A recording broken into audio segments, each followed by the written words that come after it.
गौरी सीतानाथ प्रेमानंदे अगवारे हरि हरि बोलो निताई गौरी सीतानाथ प्रेमानंदे अगवारे हरि हरि बोलो निताई गौरी सीतानाथ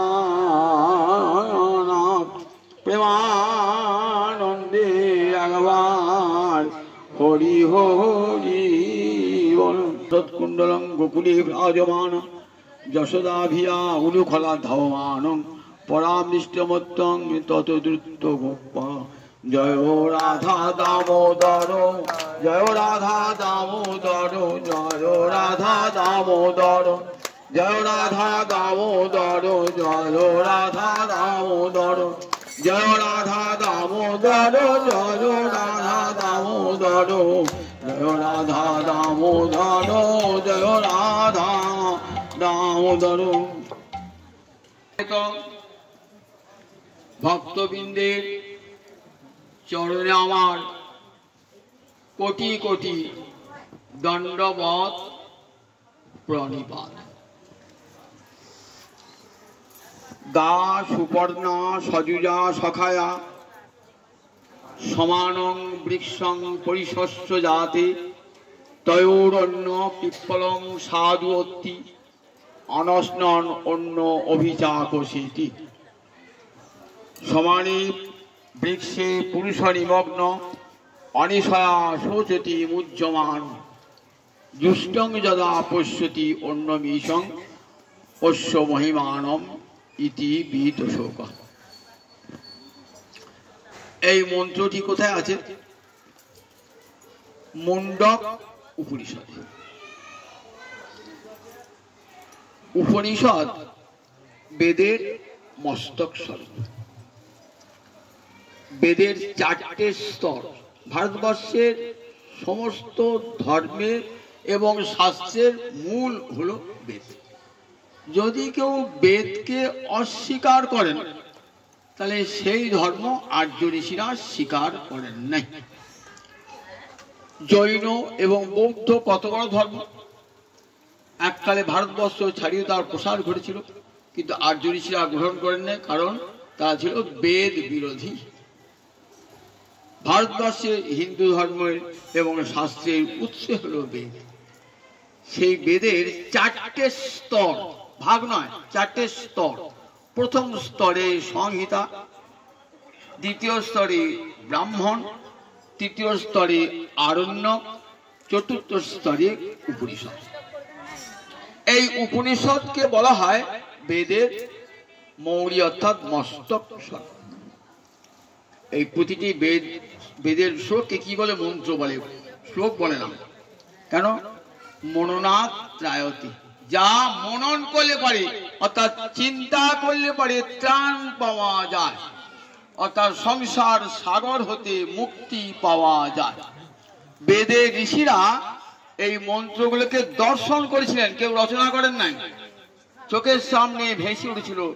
তারা বেদ মন্ত্রের সর্তা, দ্রষ্টা, কর্তা নন।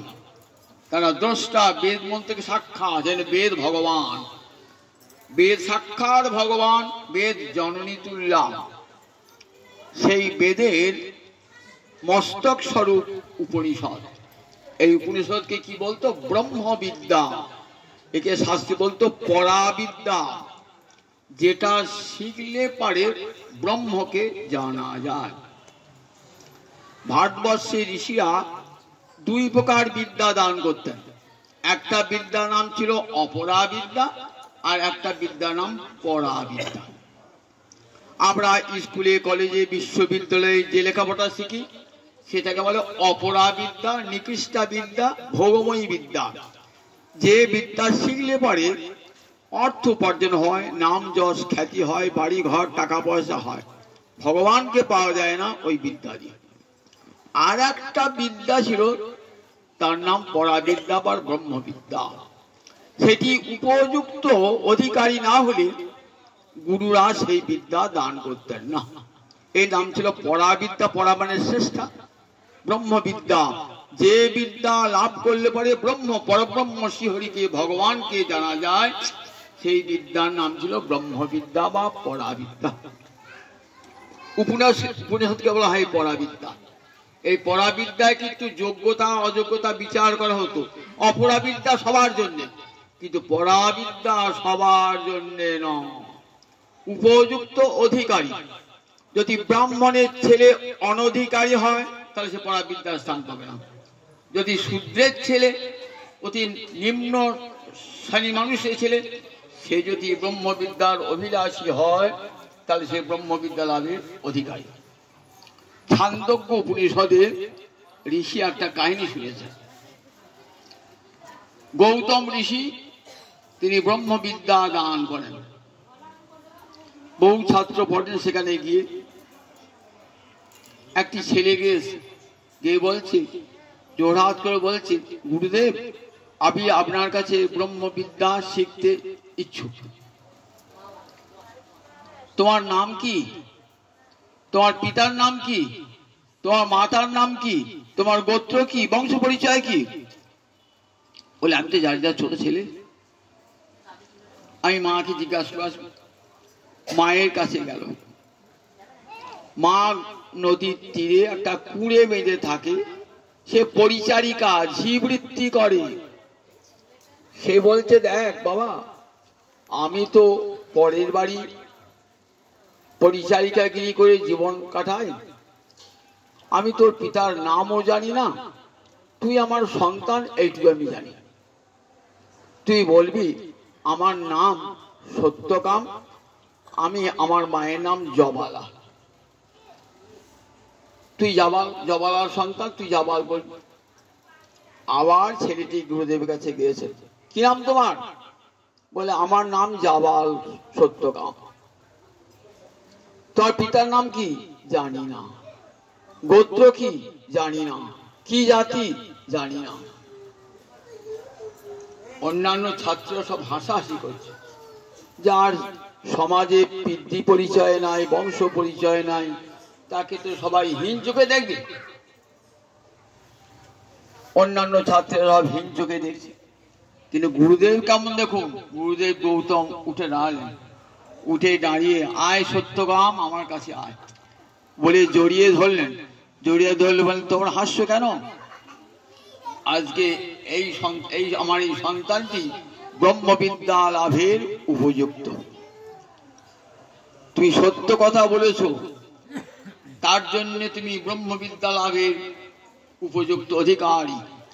আজ থেকে তোমার নাম হবে সত্যকাম, তোমার নাম হবে জবলার পুত্র জাবাল সত্যকাম।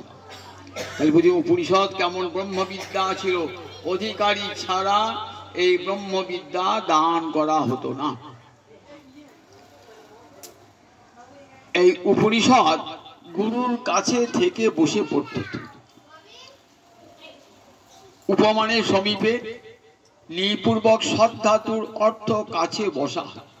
গুরুর কাছে বসে যে বিদ্যা অর্জন করলে পারে সংসারের আসক্তি বিনাশ প্রাপ্ত হয়ে যায়, পরব্রহ্মকে লাভ হয়, সেই বিদ্যার নাম ছিল উপনিষদ বিদ্যা। মুন্ডক একটি উপনিষদ। সেই মুন্ডক উপনিষদে ঋষি চেনাচ্ছেন জীব আর জীবাত্মা আর পরমাত্মা কেমন দুটি যে অভিন্ন। কিন্তু জীবের এই দুর্দশা কেন? জীব ভগবানকে ভুলে আছেন বলে জীবের এই দুর্দশা। দাস সুপর্ণা সজুজা সখায়া সমানং বৃক্ষং পরিশস্য জাতে। সমানং বৃক্ষং মানে একই বৃক্ষ, পরিশস্য জাতে মানে আলিঙ্গন করে আছে। একটা বৃক্ষই আলিঙ্গন করে আছে। কারা? দাস সুপর্ণা, দুটো সুন্দর পাখা যুক্ত পাখি। সুপর্ণা মানে সুন্দর, পর্ণ, যার পর্ণ মানে পাখা, সুন্দর পাখা।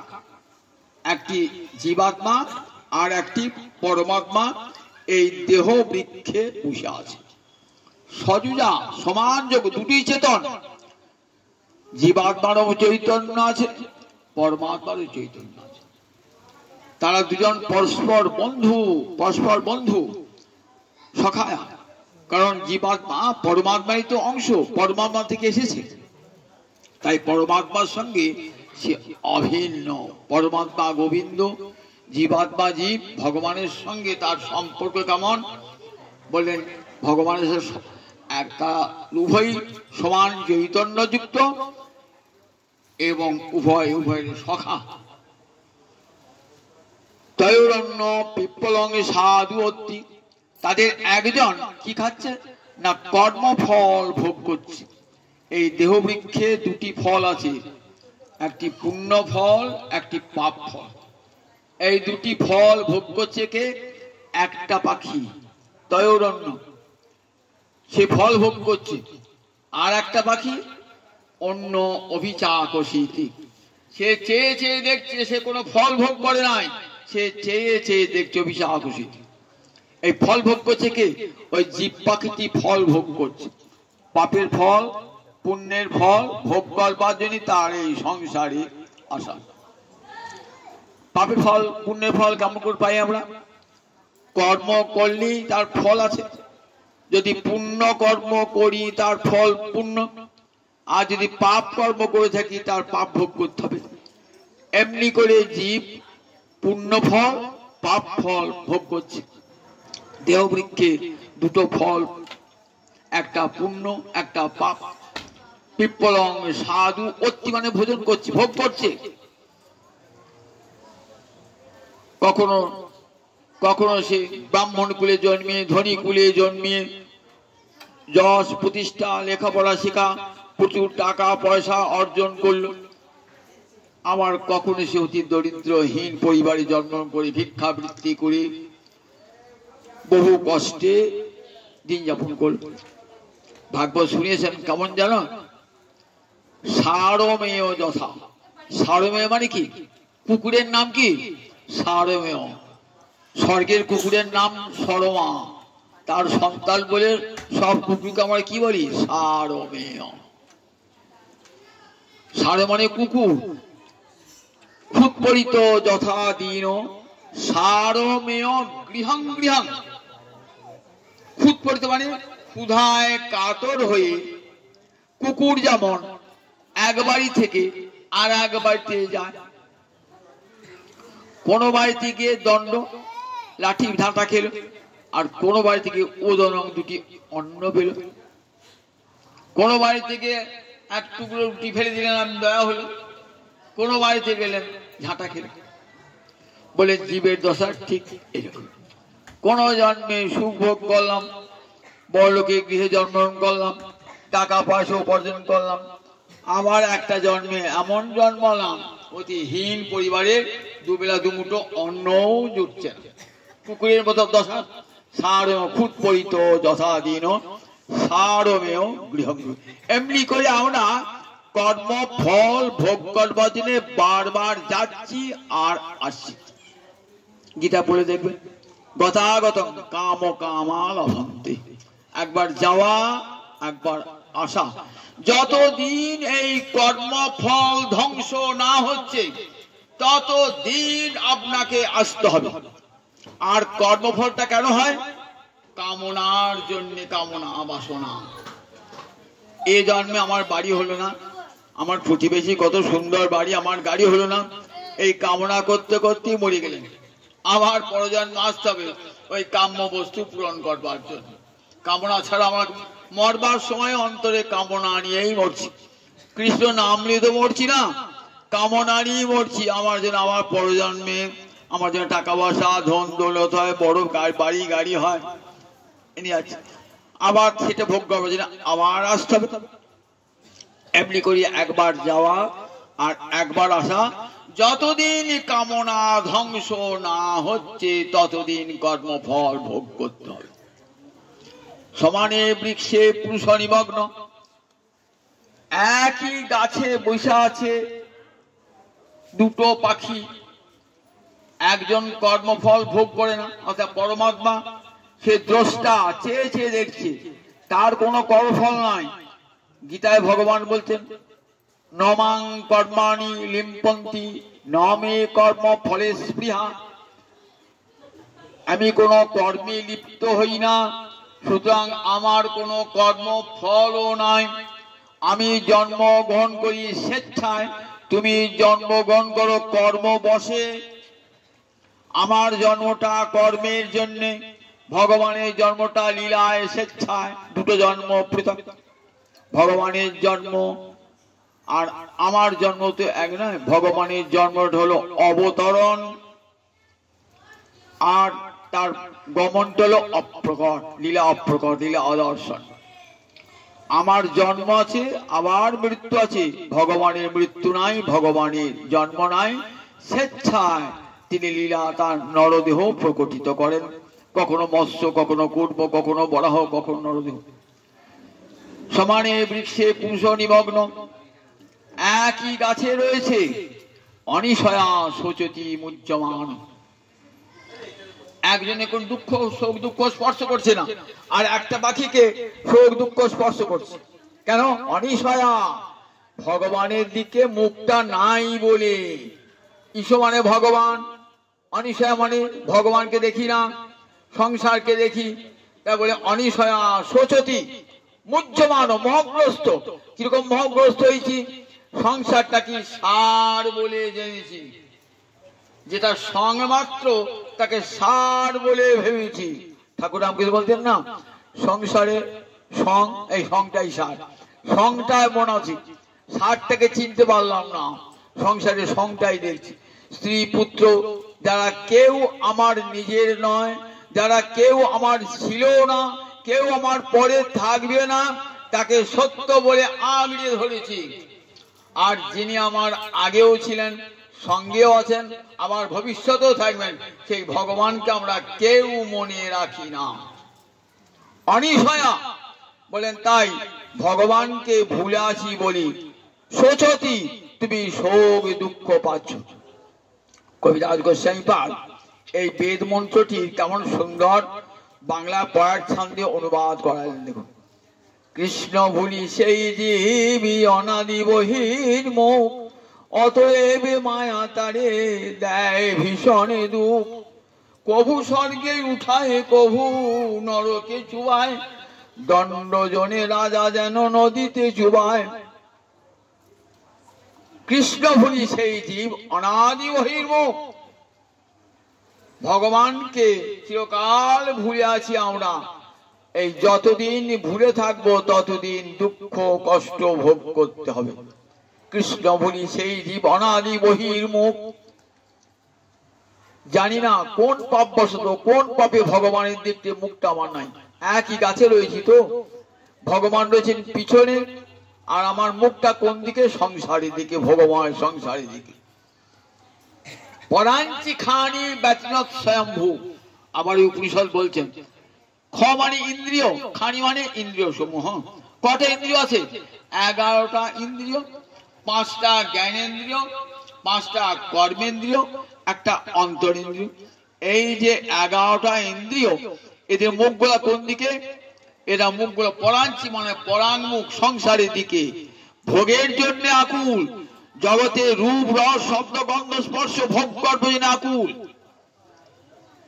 এই 5টা বিষয় ভোগ করবার জন্য আকুল হয়ে রয়েছে, কিন্তু ভগবানের দিকে আকুল কেউ না, ভগবানের দিকে ফিরে এসে তাকায় না। পরাঞ্চি খানি, পিছনে ভগবান রয়েছে, সম্মুখে মায়ার জগৎ। ওই মায়ার জগৎ দেখি এমন মুহ্যমান, মোহগ্রস্ত হয়ে যায়। মনে হয় বউ সত্য, পুত্র সত্য, টাকা সত্য, অর্থ সত্য, যশ সত্য, এগুলোকে সত্য বলে মনে হয়। মায়া এমন করে জাদু দেখাচ্ছে। এটি মায়া তো জাদুকরি, মায়া জাদু দেখাচ্ছে। জাদুকর দেখেন না, টাকা বার করছে, 500 টাকা 1000 টাকার নোট বার করছে। একটা ছোট ছেলে, সে হয় সত্যি তো ওই মেশিনটা কিনবো, তাহলে আমার মেলা টাকা হবে। বাবা তো বিজ্ঞ, বললেন না রে না, অত সহজে তাহলে জাদুকরকে ওই 1 টাকা 2 টাকার জন্য স্কুলে জাদু দেখাতে হতো না, তাহলে বহু টাকার মালিক হয়ে যেত।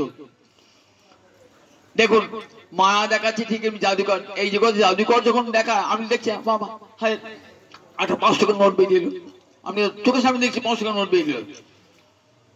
আমি ভাবছি মেশিনটা কিনলে আমারও বোঝা হবে। কিন্তু বিজ্ঞজন তো, তাই আমরা সংসার কেমন ছোট শিশুর মতো আকুল হয়ে থাকি। স্ত্রী সত্য, পুত্র সত্য, সংসার সত্য বলে ভাবি তো। আর বিজ্ঞজন যারা, সাধুজন যারা, তারা হাসেন আমাদের এই সংসারে আসক্তি দেখে। কতদিন সংসারে আসক্তি থাকবে? এই শ্মশানে চলে যাবি, দুদিন কাঁদবে তোর জন্য, 3 দিনের দিন কেউ আর বলে রাখবে থাকবে। কতজন আর বাবা মা তো মরে যায়, বাবা তুমি চলে গেলে আমি কি করে থাকবো। তারপর 1 বছর 2 বছর 5 বছর হয়ে গেল, সবাই ভুলে যায়। আমরা কারো মনে রাখি না এই সংসারে। কেউ আর আমাদেরকে মনে রাখে না। 5 পুরুষ বাদে কেউ আর অস্তিত্বই থাকবে না তার জগৎ। অথচ সেই মিথ্যাটাকে সত্য বলে ধরে আছে। তাই মুহ্যমান কেমন মোহগ্রস্ত, মহামায়া এমনি করে মোহগ্রস্ত করে দিয়েছে আমাদের। সচতি মুহ্যমান একই দেহবৃক্ষে থেকে সচতি কখন হবে ভগবানের, কখনই আমার কর্মফল ধ্বংস হবে? বললেন দুষ্টঙ্গে যদা পশ্যতি অন্নম ঈশং। অন্নম ঈশং, ওই যে অন্য ঈশ্বরটাকে যখন দেখতে পাবো, কি করে দেখতে পাবো? দুষ্টং, সাধু সেবায়, গুরু সেবায়। কি হবে? গুরু মুখে হরিকথা শুনবো, সাধু মুখে হরিকথা শুনবো। ধীরে ধীরে ধীরে ধীরে মনটা কোন দিকে যাবে? যে মুখটা আমার বহির্মুখ ছিল, সেইটা আমার অন্তর্মুখী হয়ে যাবে, ভগবানের দিকে মুখটা যে চলে যাবে। গুরুদেব এসে বলেন, দেখো কোন দিকে ছুটে চলেছো, মিথ্যার পথে ছুটে চলেছো। মৃত্যু তোমার নিশ্চিত, কোনদিন সুখ পাবে না। একটা কই মাছ সে জল থেকে উঠে এসেছে, ডাঙায় হাঁটছে, একটা সাধুর সঙ্গে দেখা। ও মাছ তুমি কোথায় চলেছো? বলে আমি বাঁচবার পথ খুঁজছি। সাধু তো হো হো করে হেসে লুটিয়ে পড়েছে। বাঁচবার পথ?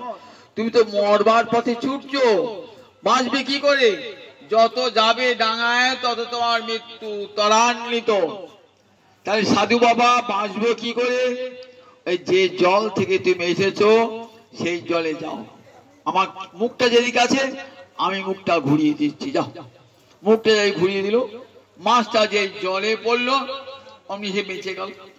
ঠিক এমনি করে সাধুগুরু বলছেন, ছুটছো কোথায়? কোন দিকে ছুটছো? অর্থ, বিত্ত, যশ এই সন্ধানে ছুটছো, সংসারের পিছনে ছুটছো। মৃত্যু তোমার ত্বরান্বিত, বাঁচবো কিসে? বলে ওই দেখি তৎপদং অখণ্ড মণ্ডলাকারং ব্যাপ্তং যেন চরাচরং তৎপদং দর্শিতং যেন তস্मै শ্রী গুরবে নমঃ। দেখো ওই দেখিয়ে দিচ্ছি কোথায় সুখের সন্ধান, কোথায়? বিষ্ণু পরমে পদে, রাধা মাধবের চরণ কোমলে, গৌর হরি চরণ কোমলে সব সুখ। যদি জীব সুখ পেতে যাও, সাধু শাস্ত্র কৃপায় যদি কৃষ্ণোন্মুখ হয়, সেই জীব নিস্তরে মায়া তাহারে ছাড়য়। সাধুর কৃপায়, শাস্ত্রের কৃপায় যদি জীব গোবিন্দমুখী হয়, তাহলে নিস্তরে মায়া, মায়া থেকে সে মুক্তি পেয়ে চিরকালের জন্য বেঁচে যায়। তার এইটি বাঁচার পথ। বললেন দেখো, দুষ্টঙ্গে যদা পশ্যতি অশ্ব মহিমানম ইতি বীত শোক তত্র ক শোক ক মোহ। আর শোকও থাকবে না, মোহও থাকবে না। শোকও থাকবে না, মোহও থাকবে না। বললেন দেখো মুখটা, তাই হরি কথা কেন আমরা শুনি? সাধু মুখে, গুরু মুখে হরি কথা শুনি কেন? সংসারে যার কাছেই যাব সেখানেই শুনতে হবো সংসারের কথা, স্ত্রী পুত্রের কথা। আমাকে ছেলে খেতে দেয় না, আমার ছেলেরা সংসার ভাগ করে নিয়েছে। ও বললে আমার মেয়েটা আমাকে দেখে না, ছেলেটা আমাকে দেখে না, ও আমার অমুক রোগ হয়েছে, তমুক রোগ হয়েছে। আর কোনো কথাই তো হয় না সংসারী মানুষের কাছে। বলে যাও গুরুদেবের কাছে যাও, সাধু কাছে যাও, দেখবে সাধুরা সবসময় হরি কথা দোকান বসে আছে, এই হরি কথা শোনাবে, সবসময় তারা হরি কথা শোনাবে। যে সংসার জীব সংসার তাপে দগ্ধ হয়েছে, গুরুচরণে ছায় গেলে পরে কি হয়? বলে তার সংসারে শোক দুঃখ তাপ দূর হয়ে যায়। গুরুর কাছে ঢুকে যায় বিষয় কথা শোনবার জন্যে, হরি কথা শোনবার জন্যে যান। সেই সাধুমুখী হরি কথা শুনতে শুনতে মনটা কৃষ্ণমুখী হয়ে যায়। জীব বাঁচার পথ খুঁজে পায়, কল্যাণের পথ খুঁজে পায়। তাই তো মন্দিরে মন্দিরে মঠে দেবালয়ে সর্বত্র সাধুরা হরিকথা বসান, হরিকথা আসর বসান। গৃহী মানুষ সারাদিন কাজ কর্ম করছে, চাকরি করছে, ব্যবসা করছে, শুদ্ধ হরিকথা সময় পায় না। একবার এসে আসরে বসুক, একবার কানে হরিকথা যাক, সারা দিনান্তে একবার হরিকথা যাক, 1 ঘন্টাও কানে হরিকথা যাক, জীবনটা আমার ধন্য হবে, মনটা ঘুরে ঘুরে যাবে। তাই হরিকথার আসর বসাতে। শ্রীমদ ভাগবত এই বেদ বৃক্ষের ফল। গীতা এবং ভাগবত এই দুটো বেদ। গীতাকে কি বলেছে বলতে, উপনিষদ গাভীর দুগ্ধ, সর্বপরিষদ গাবো দগ্ধা গোপাল নন্দন। গাভীর দুধ অর্থাৎ সমস্ত উপনিষদ বেদের বেদ গাভী, তার দুধ হলো গীতা 60টা। আর শ্রীমদ ভাগবত বেদ কল্পবৃক্ষের ফল। তাহলে ভাগবত শুনলে, গীতা শুনলে বেদের কথা শোনা হয়ে গেল। আর আমাকে আলাদা করে বেদ পড়তে হবে না। বেদে কি বলা আছে আমরা গীতা পড়লেই জানতে পারবো, ভাগবত পড়লেই জানতে পারবো। হরিদ্বারে ব্রহ্মকুণ্ডের তীরে আজন্ম ব্রহ্মনিষ্ঠ ব্যাসনন্দন সুখদেব মহারাজ পরীক্ষিতকে শোনাচ্ছেন 7 দিন ব্যাপী হরিকথা পড়তে শোনাচ্ছেন। ব্যাসদেব যিনি এসেছেন জগতে হরিকথা প্রচার করবার জন্য, তিনি ভাগবত রচনা তখন করেন নাই।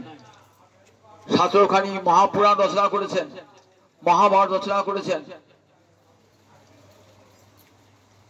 অনেক ধর্মশাস্ত্র রচনা করেছেন, বেদান্ত দর্শন রচনা করেছেন, কিন্তু কৃষ্ণের অমৃতময় লীলা বর্ণনা করেন নাই। অতি বিষণ্ণ মনে আছেন। দেবর্ষি নারদ এসেছেন বিনা যন্ত্রে হরি গুণ গান করতে করতে। দেবর্ষি নারদ বললেন, আপনার মন, শরীর, মন সব কুশলে আছে তো? থাকবারই কথা। আপনি কতজনার মঙ্গল সাধন করেছেন। ব্রাহ্মণ, ক্ষত্রিয়, বৈশ্য, শূদ্র, নর, নারী, ব্রহ্মচারী, গৃহস্থী, বানপ্রস্থী, সন্ন্যাসী, সবার সুখ বিধানের জন্য শাস্ত্র রচনা করেছেন। যে পরের মঙ্গল করে তার তো নিজের মঙ্গল হবে, তাহলে নিশ্চয় আমার সুখে থাকবারই কথা। ব্যাসদেব বলছেন, দেখো দেবর্ষি ভাগ, তুমি তো বললে যে আমি পরের মঙ্গলের জন্য এত কাজ করেছি, সুতরাং আমার তো সুখে থাকবারই কথা, কিন্তু আমার মনে সুখ নাই। কেন সুখ নাই কারণটাও জানি না। এতগুলি শাস্ত্র রচনা করলাম, কিন্তু মনে তো সুখ পেলাম না। তখন তুমি কৃপা করে বলো, তুমি তো পরম কৃষ্ণ ভক্ত। ব্যাসদেব ভগবান আর নারদ ভক্ত। দেখুন ভাগবতের 1ম স্কন্ধ থেকেই ভক্তের জয় জয়কার। ভক্ত ভগবানকে শিক্ষা দান করছে। আমরা কি দেখি, ভগবান ভক্তকে শিক্ষা দেয়, আর ভাগবতে দেখলাম ভক্ত ভগবানকে উপদেশ দান করছে। বললেন তুমি হরিকথা বলো নাই। হরিকথা বলি নাই? আমি তো মহাভারতে কত হরিকথা বলেছি, শাস্ত্রখানা পুরাণে কত হরিকথা বলেছি, হরিবংশে হরিকথা বলেছি, মহাভারতে পরিশিষ্টে।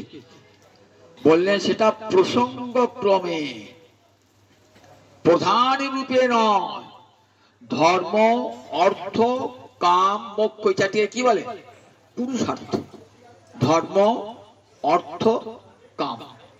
এটা যারা ভোগবাদী তারা ধর্ম, অর্থ, কাম নিয়ে মাথা থাকে। তাহলে কাম্য বস্তু চাই, তাদের অর্থ চাই। আমার যাতে পরজন্ম আমার যাতে কাম্য বস্তু অর্থ পায়, তার জন্য তার যাগযজ্ঞ ধর্ম করে। এই ধর্ম দিয়ে ভগবানকে পাওয়া যায় না। তাই তারা ধর্ম, অর্থ, কাম নিয়ে মত্ত থাকে। আর একদল মানুষ আছে যে না, আর আমার স্বর্গও চাই না, কাম্য বস্তুও চাই না, অর্থও চাই না, আমি এবার আর যাতে মানুষ সংসার করতে না হয়, মোক্ষের পথে যাচ্ছে। তাই 4টি পুরুষার্থ, ধর্ম, অর্থ, কাম, মোক্ষ, এই 4টে পুরুষার্থের কথা বর্ণনা করতে গিয়ে তুমি প্রসঙ্গ ক্রমে হরি কথা বল। বিশেষ করে ভগবান শ্রীহরির যে অমৃতময় লীলা, বৃন্দাবন লীলা, ব্রজ গোপীদের কথা, ব্রজের গোপীদের কথা তুমি বলো নাই। তাই তুমি মনে শান্তি। ভবতা অনুদিত প্রায়ং যশো ভগবত অমলম। প্রায় বলুই নাই, অনুদিত প্রায় মানে প্রায় বলুই নাই। তুমি অনেক কথা বলেছো কিন্তু বলো নাই।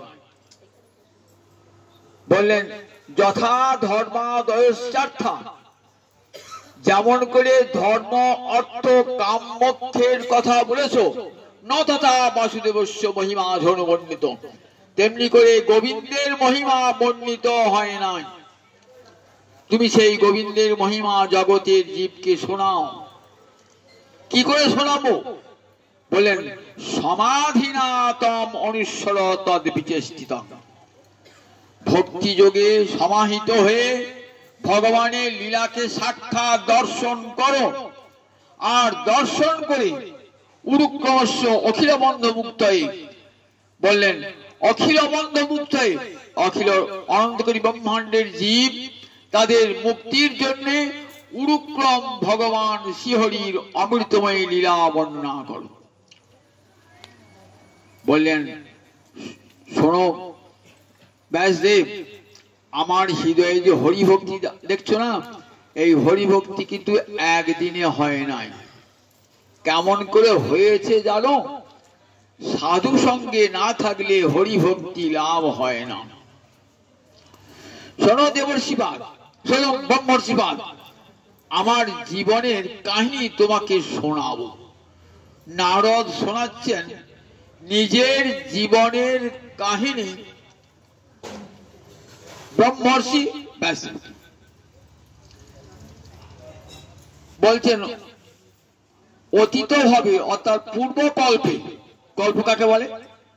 ব্রহ্মার একটা দিনকে বলে একটা কল্প।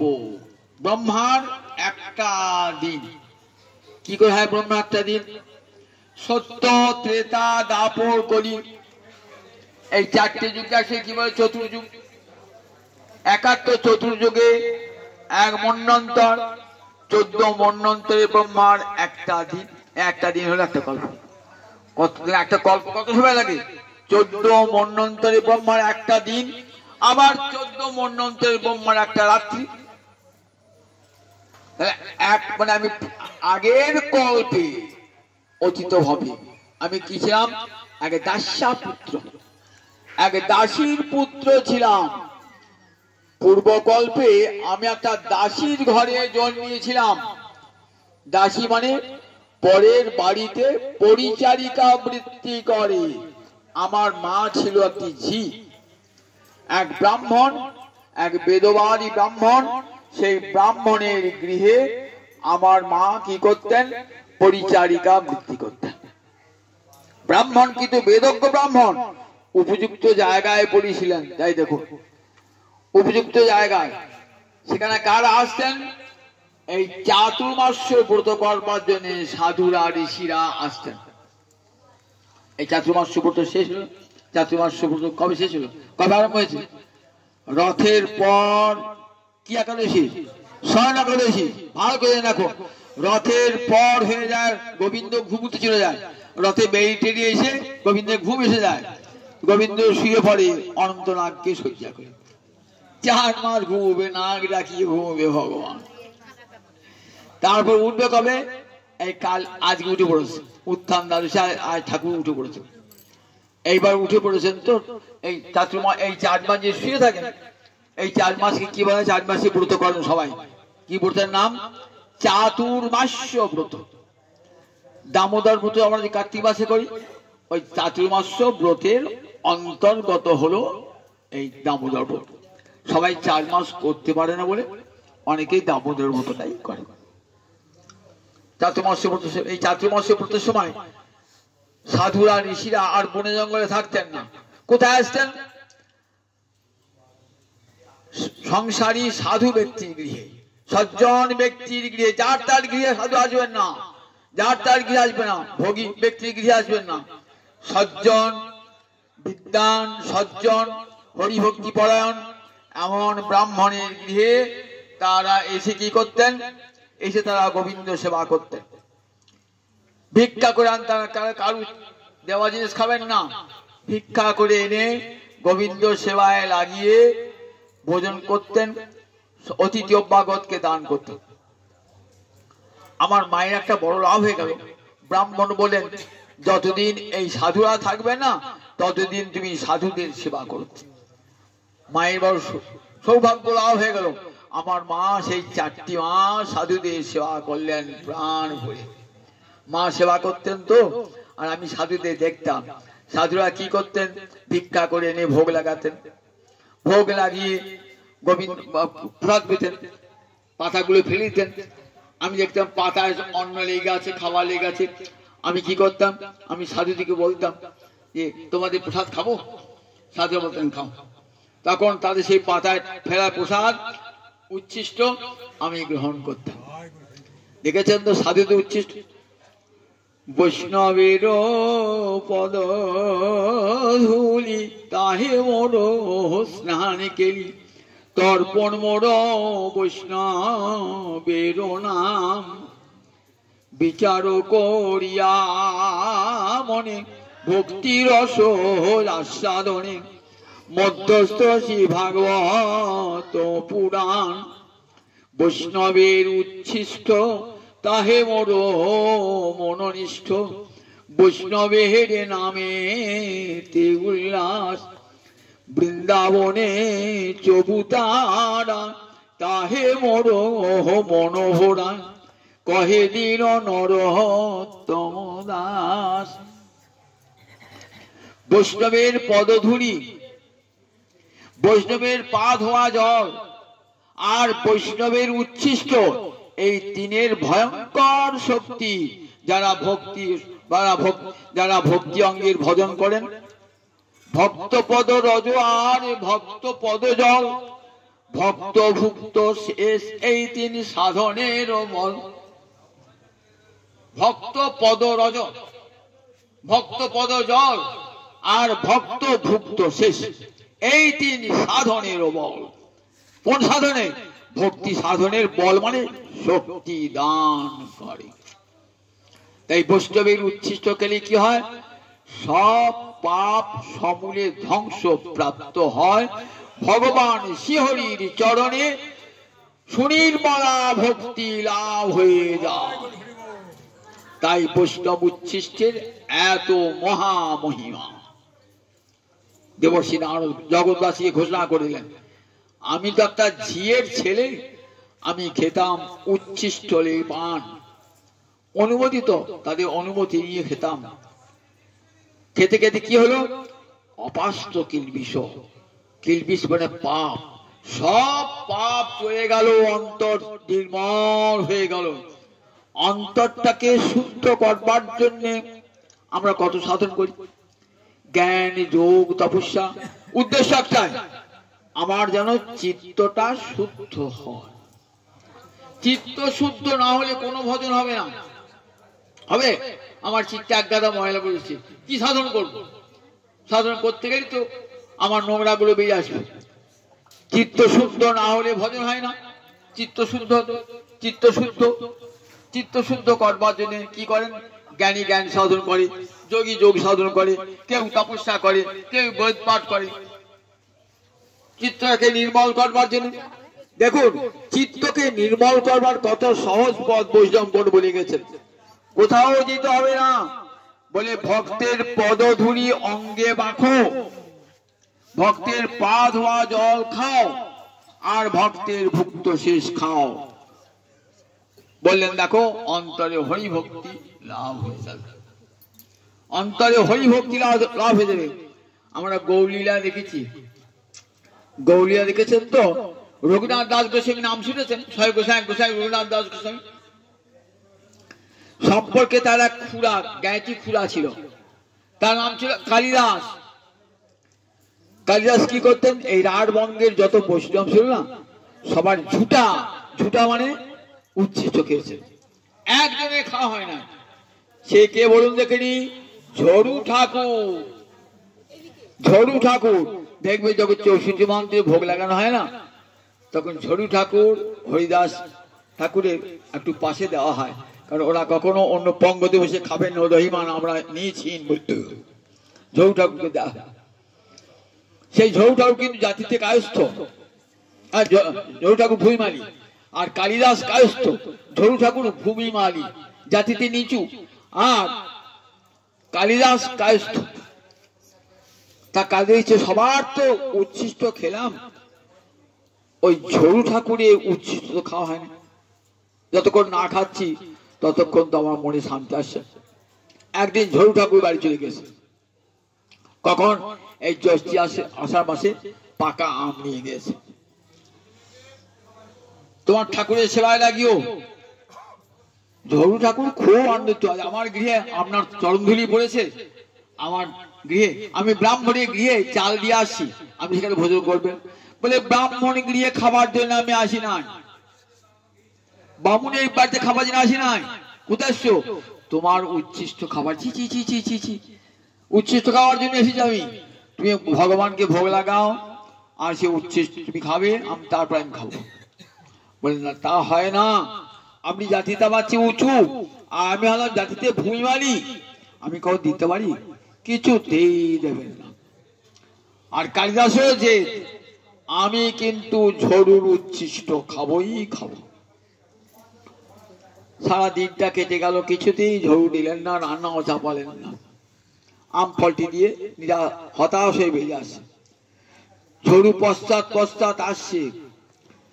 কালিদাস একপাশে লুকিয়ে আছে, দেখছে ঝরু কোন পথ দিয়ে এলো আর কোন পথ দিয়ে গেল।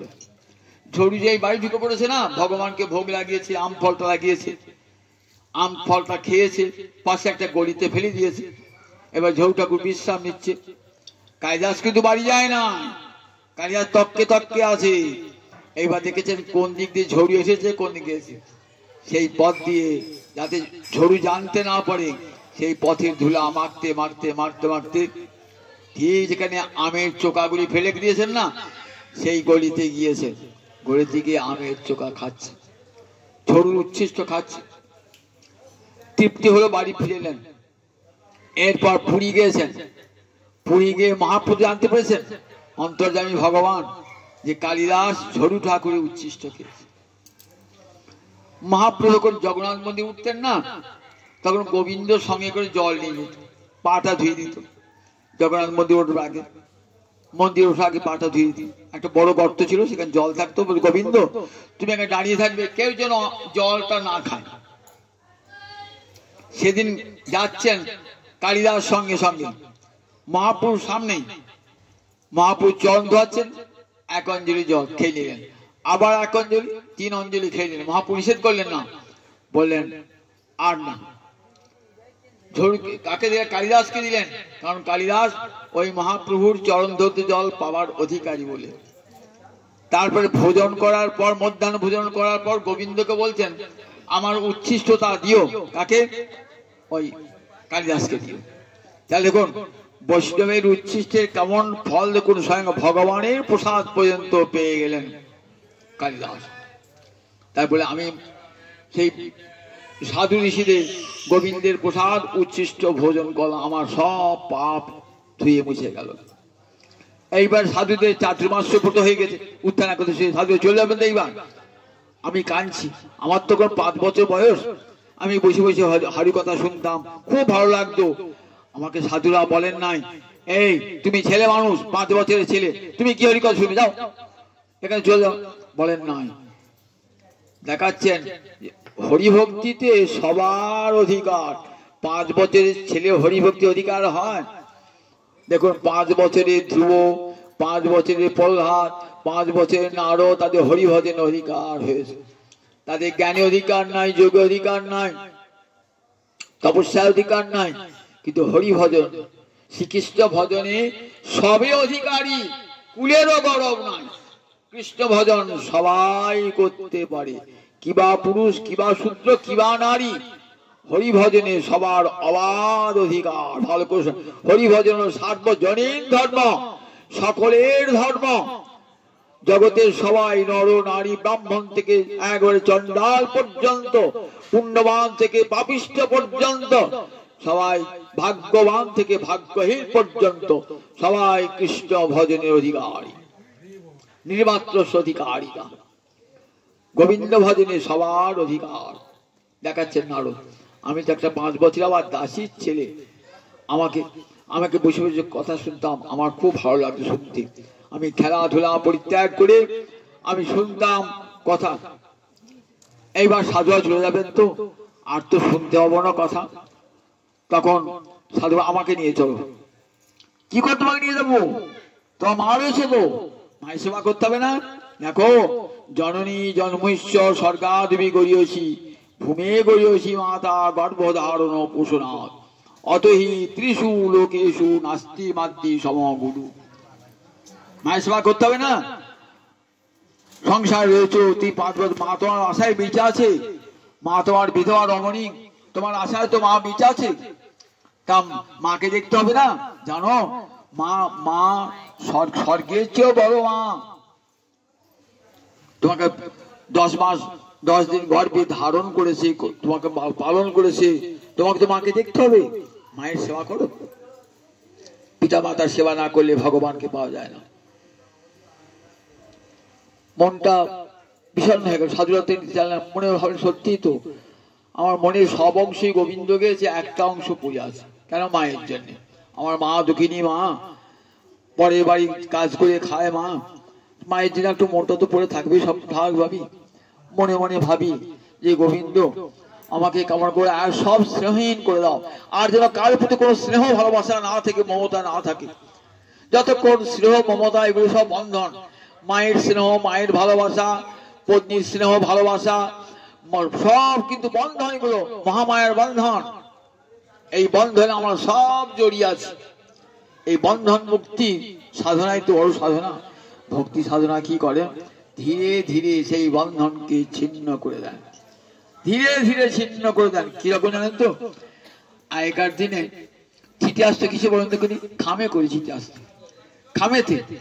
খামেতে চিঠি আসতো তো। তা খামের মুখটা আটা দিয়ে আটা থাকতো। এবার আমরা কোনো প্রিয়জন আমাকে চিঠি দিয়েছে, আপনি চিঠিটা খুলতে পারেন, কেমন তিনি খুলবেন, খুলে চিঠি আধখান ছিঁড়ে যান। তাই কি করতেন? আপনি জল লাগিয়ে আস্তে আস্তে আস্তে জল আটাটা একটু গলে গলে যেত, আস্তে আস্তে আস্তে দিয়ে দেন গোটা চিঠিটাই গোটা মুখটাই খুলে গেল, পেয়ে গেল। আমাদের সংসারের বন্ধন আটার মতন। স্ত্রীর বন্ধন, পুত্রের বন্ধন, স্বামীর বন্ধন, মাতা পিতার বন্ধন, আত্মীয় স্বজনের বন্ধন, সেই বন্ধন অত সহজে আলগা হবে না। হবে আলগা? এখন সংসার থেকে বৃন্দাবনে থাকবো, দিতে পারবো? আলগা হবে না। মহামায়া ছাড়বে? মহামায়া ছাড়বে না। বলে দেখো, মহামায়ার ফাঁদে স্বয়ং ব্রহ্মাপুরী কাঁদে। এমন ফাঁদ মহামায়া থেকে দিয়েছেন, যেখানে সৃষ্টিকর্তা ব্রহ্মাপুর মায়ার ফাঁদে পড়ে রয়েছে। এখান থেকে মুক্তি পাওয়ার সোজা কথা। তাহলে কি করতে হবে?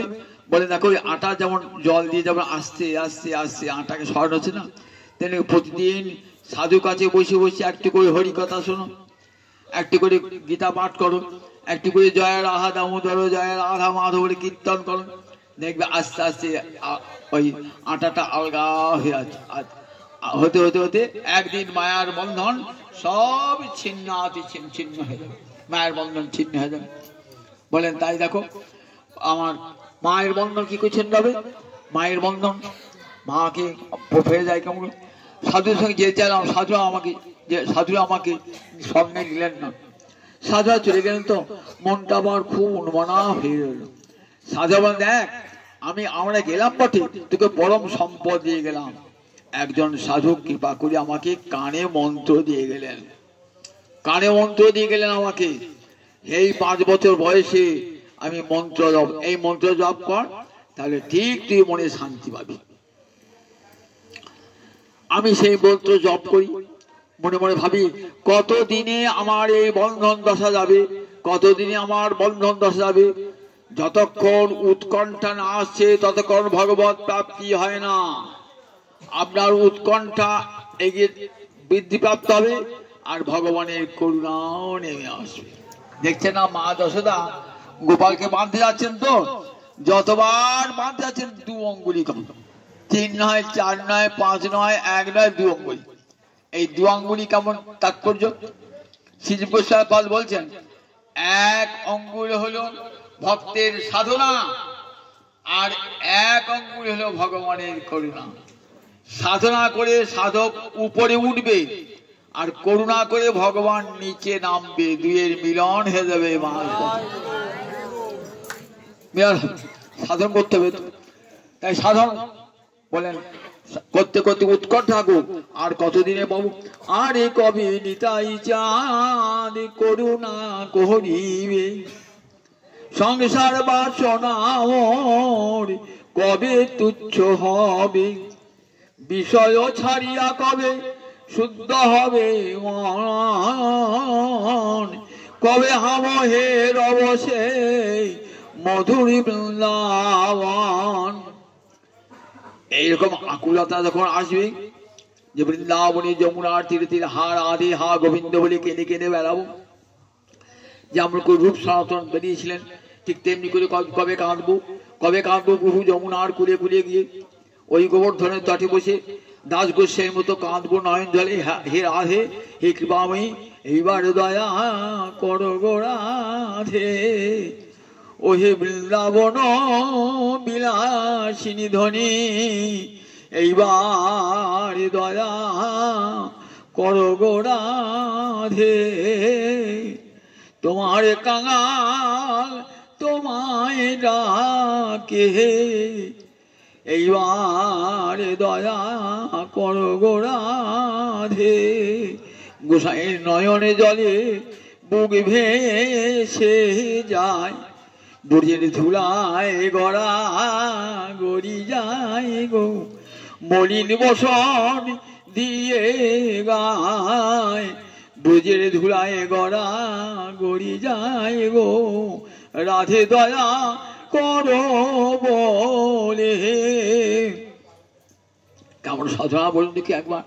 রাজার ছেলে সব পায়ে ঠেলে চলে গেলেন, রাধা কুণ্ডের তীরে বসে কাঁদছেন দিবারাত্র, মলিন বসন দিয়ে গায়, গোসাই ধুলায় লুটায়, ব্রজের ধুলায় লুটাচ্ছে। এদিন আমার কবে হবে, কবে গিয়ে বৃন্দাবনে গিয়ে এমনি করে কান্দ চোখের জলে ভাসবো, রাধারানী তবেতে কৃপা হবে, এমনি করে না ডাকলে রাধারানীর কৃপা হবে। বাছুর যদি হাম্বা হাম্বা না করে মা কি তাকে দুধ দেয়? ঠিক এই উৎকণ্ঠা যখন আসবে না, তখন আপনি আপনি গোবিন্দ সাধনা করে এগিয়ে যাবেন। ও গো গোবিন্দ আমি আর তোমাকে পেলাম না, তখন করুণা করে ভগবান আসবেন। মা যখন আর তোমাকে মানতে পারলাম না, আর তোমাকে মানতে পারলাম না গোপালকে, সমাতু ছিন্ন গাত্রায়া, মায়ের মুখে ঘাম ঝরছে কার্তিক মাসের দিনে, আর পারলেন না। দৃষ্টা পরিশ্রম, মায়ের অত পরিশ্রম দর্শন করে কি করলেন, কৃপয়া আসিত সবন্ধনে, কৃপা করে বন্ধনগ্রস্ত হলেন, মাকে কৃপা করবার জন্য বন্ধনগ্রস্ত হলেন। ঠিক তেমনি সাধন করে এগিয়ে গেলে ভগবান নেমে আসবেন। তাই আমার সাধুরা বললেন এই মন্ত্র জপ করুন। একদিন হঠাৎ এই মন্ত্র জপ করতে গেলে একটা সংবাদ এলো, দুঃসংবাদ, কিন্তু বলল সুসংবাদ। কি দুঃসংবাদ এলো, আমার মাকে সাপে কেটেছে, সন্ধ্যাবেলা সাপে কেটেছে, মায়ের তো মৃত্যু হয়ে গেল সর্পদংশনে। একটু কাঁদলাম মায়ের জন্যে, পরক্ষণে ভাবলাম এই আমার গোবিন্দের, আমার গুরুদেবের পরম করুণা। একনা তো মায়ের মায়ের জন্য ছিল, সেটাও এবার গোবিন্দ নিয়ে নিলেন। মায়ের সমস্ত ঊর্ধ্বদৈহিক ক্রিয়া সম্পাদন করে আমি ছুড়লাম, আর আমার কোনো বন্ধন নয়। এবার হে গোবিন্দ একবার দেখা দাও, দেখা দাও, ও হে কোমল লোচন হরি একবার দেখা দাও, দেখা দাও। পাগল হয়ে ছুটছি বন হতে বনান্তরে, কই বনমালী নাই তো বনে, বনবিহারী নাই তো, বনে বনে ঘুরে বেড়াচ্ছি, খুঁজেও পেলাম না। কেন পেলাম না? বলে অনুসন্ধানে ভগবানকে পাওয়া যায় না। ছুটে ছুটে বন থেকে বনে ঘুরে বেড়ালো, ভগবানকে পাওয়া যায় না। তীর্থ থেকে তীর্থ ঘুরলেও ভগবানকে কোনোদিন পাবেন না। অনুসন্ধানে পাওয়া যায় না ভগবানকে, ভগবানকে কৃপায় পাওয়া যায়। তাই সাধন করতে হবে। তখন কি করলাম, ক্ষুধা তৃষা লেগেছে, কি আমাকে খাওয়াবে? আমার মা নাই তো, আমাকে কে খাওয়াবে? দেখলাম ভগবানের কত করুণা, যার মা নাই কেউ নাই, গাছের ফল আছে, নদীর জল আছে, আমি নদীর জলে স্নান করি, নদীর জল খেলাম, গাছের ফল খেয়ে একটি বৃক্ষের তলে বসে হা কৃষ্ণ বলে কাঁদতে লাগলাম, নয়ন জলে মুখ ভাসিয়ে কাঁদতে লাগলাম। নয়ন জলে মুখ ভাসিয়ে কাঁদছি, দেখা দাও আর তোমার কোনো বন্ধন নয়, একমাত্র হে গোবিন্দ তুমি ছাড়া আমার আর কেউ না, একবার দেখা দাও দেখা দাও করে কাঁদছি। যখন কাঁদছি এমনি করে না, তখন আমার হৃদয়ে মাঝে সে দাঁড়ালেন শঙ্খ চক্র কলা পদ্মহারি ভগবান শ্রীহরি।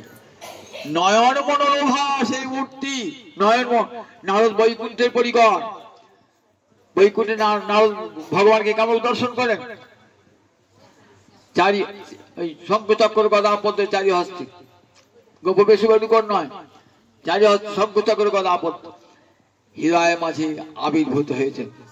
এত রূপ ভগবানের, আমি তো আর চোখ খুলতে পারছি না, এত রূপ ভগবানের দর্শন করে পাগল হয়ে গেলাম।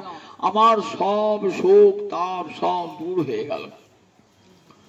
ওই দুষ্টমি দাদা পশ্চিম বললাম বেদ মন্ত্র, তখন কোথায় শোক, মায়ের জন্য কোনো শোক নয়, অন্তর আনন্দে বিহ্বল হয়ে গেছে, ভগবত প্রাপ্তিতে পাগল হয়ে গেছি। তখন আমি অন্তর আকুল, যাকে চাইছিলাম তাকেই পেয়েছি, যিনি আমার পরম সাধনার ধন, যিনি আমার পরম বাঞ্ছিত, তাকে পেয়ে গেছি, পেয়ে কি আনন্দে বিহ্বল হয়ে গেছে। কিছুক্ষণ পর দেখলাম আর নাই হৃদয় মাঝে, আবার আকুল হয়ে কাঁদলাম, ঠাকুর কোথায় গেলে, আমার হৃদয়ের ধন তুমি হৃদয় থেকে কোথায় গেলে, কোথায় গেলে ঠাকুর। আবার কাঁদছি নয়ন জলে বুক ভাসিয়ে, আর তো দেখা দিলেন না, দেখা দিলেন না। দেখা না দিয়ে কি করলেন, একটা অনেক কাঁদতে কাঁদতে একটা অশরীরী বাণী, দৈব বাণী শুনছি, নারদ এ জন্মে তুমি আমার আর দেখা পাবে না। সাধক যখন সাধনায় সিদ্ধি লাভের পথে, তখন একবার আমি দেখা দিই, দেখা দিয়ে তার চিত্তকে পাগল করে তুলি, যাতে আমাকে পাবার জন্য আরো সে পাগল হয়ে যায়। কেমন জানো, একটা লোক অতি দরিদ্র, লটারিতে 1 কোটি টাকা পেয়ে গিয়েছে, খুব আনন্দ হয়েছে। এবার 1 কোটি টাকা নিয়ে এলো, 1 কোটি টাকা ঘরে গিয়ে ডাকাত চুরি করে চলে গেল। তখন কার অবস্থায় ছিল না টাকা, ভালো পেলাম টাকা, সে টাকা আবার চুরি নিয়ে পালালো, হা হা করে কাঁদে। ঠিক তেমনি দেখো, দরিদ্রের যেমন ধন হারালে হয়, তেমনি করে আমি কি করি, ভক্তকে একবার দেখা দিয়ে আবার সরে পড়ি, আমাকে দেখবার জন্য ভক্ত চিত্ত আকুল হয়ে যায়। তার মানে যতক্ষণ পর্যন্ত এই দেহটা রয়েছে না, ততক্ষণ পর্যন্ত ভগবত প্রাপ্তি হবে না। যখন এই দেহটা চলে যাবে, মাতৃগর্ভজাত দেহটা চলে যাবে, তারপরেই ভগবত প্রাপ্তি হবে। এই দেহটা দিয়ে ভগবত প্রাপ্তি হবে না। কিন্তু দেখিয়ে যান, এই দেহে দিয়ে যখন সিদ্ধি লাভ করবেন, ভগবত দর্শন হবে, ভগবত সাক্ষাৎকার হবে, কিন্তু ভগবত প্রাপ্তি হবে না। এইবার সাধন করতে করতে প্রলয়কাল চলে এলো। প্রলয়কাল মানে এইবার ব্রহ্মা, এবার গোবিন্দ শুয়ে পড়বেন, ব্রহ্মা সৃষ্টিকর্তা ব্রহ্মা প্রলয়কাল শুয়ে পড়বেন, রাত্রি এসেছে। তখন সঙ্গে সঙ্গে আমিও ভগবানের অঙ্গে বিলীন হয়ে গেলাম। তারপর আবার নূতন কল্পের সৃষ্টি হলো। নূতন কল্পের সৃষ্টি হয়ে কি হলো না, ভগবানের নাভি কোমল থেকে আমার পিতা ব্রহ্মার জন্ম হলো। নারদের পিতার নাম কি? ব্রহ্মা। আমার পিতা ব্রহ্মার জন্ম হলো। সেই ব্রহ্মার মন থেকে আমি আবার জন্মালাম নারদ রূপে। এবার কৃষ্ণ সেবার যে অন্তর পাগল, আমাকে বললেন, নারদ তোমাকে আমি ধামে নিয়ে আসবো, তোমার পূর্বজন্মের স্মৃতি তোমার মনে থাকবে আমার প্রসাদে, পূর্বজন্মের স্মৃতি। আমি এবার কোথায় গেলাম, একবার সাক্ষাৎ বৈকুণ্ঠে গোবিন্দের কাছে। এবার গোবিন্দকে পেয়েছি, সব দুঃখ শোক আমার দূর হয়ে গেছে। বললাম, গোবিন্দ আর আমি তোমাকে কোনোদিন হারাতে চাই না। তাহলে দেখো, আমাকে যদি হারাতে না চাও, তাহলে একটা উপায় আছে জানো, বৈকুণ্ঠে থাকলে আমাকে সব সময় পাবে না। না হমে তিষ্ঠামি বৈকুণ্ঠে যোগিনাং হৃদয়ে নচ মদ ভক্তা যত্র গায়ন্তি তত্র তিষ্ঠামি নারদ। আমি বৈকুণ্ঠে থাকি না, আমি যোগীর হৃদয়ে থাকি না।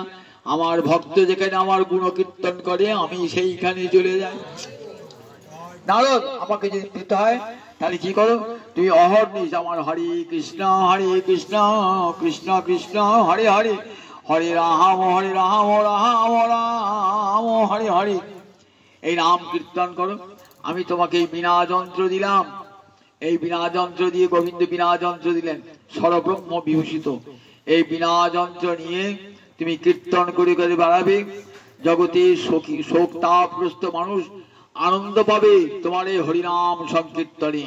রময়তী আতুরাঙ্গে জগৎ, আতুর জগৎ দুঃখ তাপে ক্লিষ্ট জগৎ তোমার শ্রীমুখী নাম শ্রবণ করে তারা সমস্ত শোক তাপ থেকে মুক্ত হবে। তাই দেবর্ষিপাদ, তাই ব্রহ্মর্ষিপাদ আমি নামটিকে গ্রহণ করেছি। নাম নিয়ে পরে আর কোনোদিন কৃষ্ণের সঙ্গে বিচ্ছেদ হবে না। নাম আর নামই অভিন্ন, নামে যেখানে নামই সেখানে। নময়তি ইতি নাম, নামিয়ে নিয়ে আসে কাকে? নামীকে, ভগবানকে নামিয়ে নিয়ে আসে।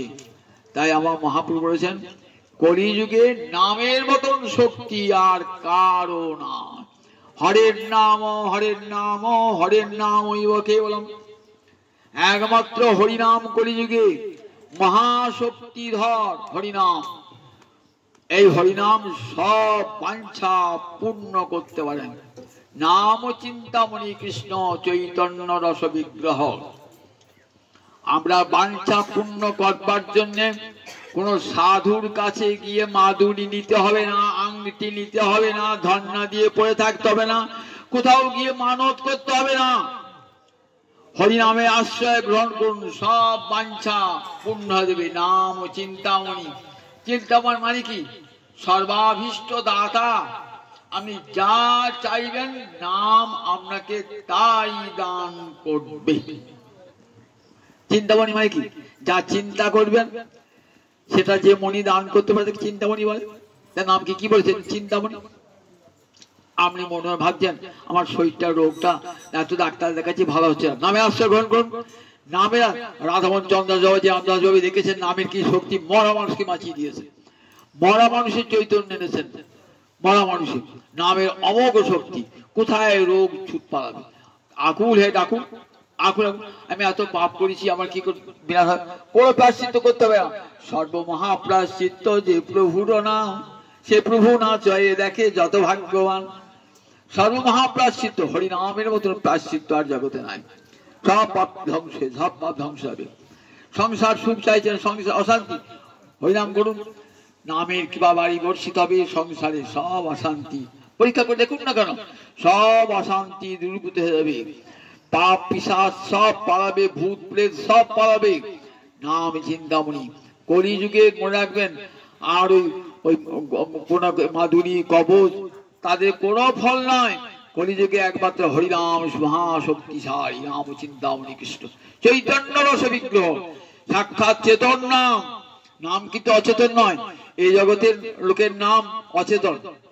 আমি জল বলে ডাকলে জল আমার কাছে আসবে না, আসবে জল আসবে আমার কাছে, ওই বলে এই গ্লাসটা আমার কাছে আসবে, আমার কাছে আসবে না। কিন্তু নাম বললেই নাম আসবে। নাম যে চেতন সবসময়, নাম চিন্তামণি চৈতন্য রস বিগ্রহ। নামকে ডাকলে কিন্তু কৃষ্ণ বলে রাখুন, কৃষ্ণ আপনার কাছে চলে আসবেন। জিহ্বা আর এমন একটি সাধন না, জিহ্বা আচণ্ডালে জিহ্বা স্পর্শে সবারই উদ্ধারে। আচণ্ডালে জিহ্বা স্পর্শ করলি হরে কৃষ্ণ কৃষ্ণ কৃষ্ণ হরে হরে, হরে রাম রাম রাম হরে হরে। কিছু দরকার নাই, দুটো হাত থাকলে হবে। যদি দুটো হাত না থাকে মুখটা চাইলে হবে। বোবা হলে যদি মনে মনে করে হরে কৃষ্ণ নাম, কিচ্ছু করতে হবে না, খোল খঞ্জনি কিছুই যাই না। বলে হাতে দাঁড়িয়ে দিয়ে হরে কৃষ্ণ কৃষ্ণ কৃষ্ণ হরে হরে, হরে রাম রাম রাম হরে হরে। বলে দেহ বৃক্ষে যতগুলো পাপ পাখি আছে সব উড়ে পালাবে। সন্ধ্যেবেলা হাত তাড়িয়ে দেন গাছের তলায় গিয়ে, দেখবেন পাখিগুলো বসে উড়ে পালাবে। এই দেহ বৃক্ষে যত পাপ পাখি বসে আছে না, হাত তাড়িয়ে দিয়ে হরে কৃষ্ণ কৃষ্ণ কৃষ্ণ হরে হরে, হরে রাম রাম রাম হরে হরে, সব পাপ পাখি উড়ে পালাবে। তাই নামের মতো সাধন নাই।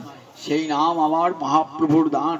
দেবর্ষি নারদ যে নাম দিয়ে গেছেন, আমার মহাপ্রভু সেই নাম জগৎ জীবকে দান করলেন। হরে কৃষ্ণ কৃষ্ণ কৃষ্ণ হরে হরে, হরে রাম রাম রাম হরে হরে। আমার নিতাই চাঁদ চণ্ডাল প্রতিটি জীবের ঘরে ঘরে যাইয়া হরিনামে মহামন্ত্র দিচ্ছেন বিলাইয়া।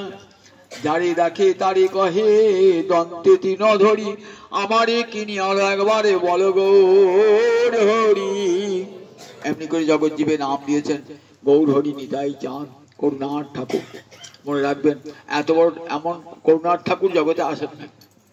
আমার নিতাই গৌরের মতন এমন করুণার ঠাকুর, এত করুণার গরজ, হাতে ধরছেন পায়ে পড়ছেন, জীব একবার কৃষ্ণ বল একবার কৃষ্ণ বল। কোন ভগবান পায়ে পড়েছেন? আমার গৌর ভগবান নিতাই ভগবান এসে জগৎ পায়ে ধরেছেন, নিতাই চরণ এসে পায়ে ধরেছেন একবার কৃষ্ণ বল। এত বড় পাপি তাপি তাকে আমার গৌর হরি কোল দিয়েছেন জগাই মাধাইকে, তাদের পাপ গ্রহণ করে নিজে পাপ গ্রহণ করেছেন, তাকে উদ্ধার করে দিয়েছেন। সুতরাং হরিনামের মতন শক্তি জগতে আর কার নয়, মহাশক্তিধর সে হরিনাম। সে হরিনামকে সম্বল করুন আর ভক্ত সঙ্গে বসে ভাগবতী কথা শ্রবণ করুন। এর চেয়ে আর বড় ধর্ম পৃথিবীতে নাই। জয় নিতাই, জয় নিতাই।